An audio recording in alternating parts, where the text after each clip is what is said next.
Dobrý den, jmenuji se Rudolf Příman a vítám vás na stránkách www.silazlata.cz. Hned v úvodu bych měl asi vysvětlit, proč jsem ji vytvořil. Když si v libovolném internetovém vyhledávači zadáte klíčová slova investiční zlato, objeví se vám odkazy na desítky firem, které se touto komoditou zabývají. Pro některé z nich jsem v uplynulých letech pracoval, v jedné z nich jsem se i zúčastnil vytváření prodejního systému. Ptáte se tedy možná, proč další stránky?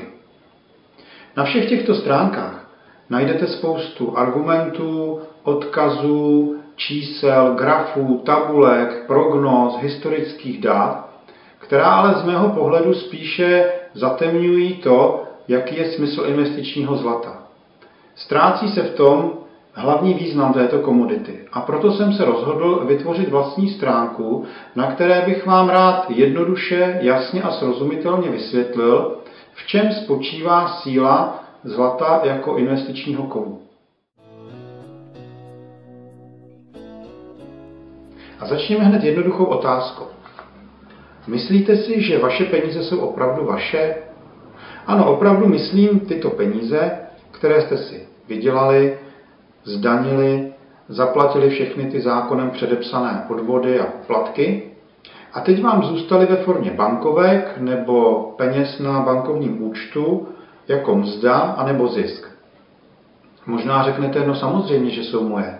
Kdykoliv si je můžu vzít a něco si koupit, můžu si s nimi dělat, co chci. V tomto pohledu máte jistě pravdu. Ale z druhé strany ty papírky, ty bankovky, ty vám přece nepatří. Ty patří státu. On vám jenom propůjčil k užívání. Co z toho plyne?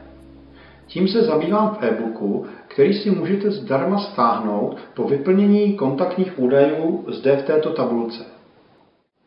Bude mi potěšením, když to uděláte. Pokud vás díky tomu zlato zaujme, rád vám zdarma poskytnu další informace, které s investičním zlatem souvisí. Teď vám děkuji za váš čas a věřím, že se nevidíme naposled.